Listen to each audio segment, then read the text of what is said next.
The City of Biloxi's Parks and Recreation Department will put on a Black History Month program tomorrow, focusing on African Americans and the right to vote. Here to tell us more, we have Ms. Kay and Zeleder joining us this morning. How y'all doing? Good morning. Doing How are good morning. you? Doing Good. fine. I'm good. So tell us about this event that's taking place tomorrow. Well, first of all, the City of Biloxi is partnering with Delta Sigma Theta Sorority to put on this program, and we are using the national theme this year, the African American and the right to vote. Yes, ma'am. And so the program will consist of speakers, singers, dancers, and focusing mainly with children and educating them on the importance of voting and what we had to do to get to this point. Right, and not only that, you'll be discussing things about the census as well. Can you tell me about that?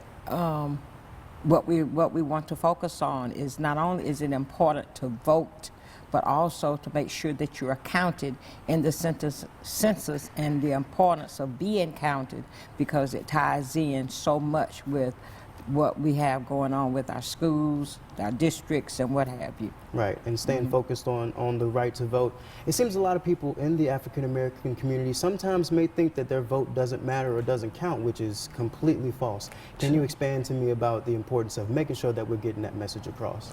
Yes, that is so true. That's why it's so important for people to come out on tomorrow and to bring their children out tomorrow, because when you don't vote, you actually vote. We need you to come out and learn more about why it's very important for the African Americans to go to the ballot boxes and vote. We have a primary coming up in March, so it is imperative that you go out and vote. And take your children with you so that they can see you exercising your right to vote, especially in our Black community. Yes, ma'am, and you keep bringing up the children. It's also very important that they understand the history of Black History Month and getting those knowledge and getting that message out there as well. Tell me about that. Because, of course, voting is power. Yeah. Yes. This is where we exercise our rights, and this is where we have the power to change some things in our communities.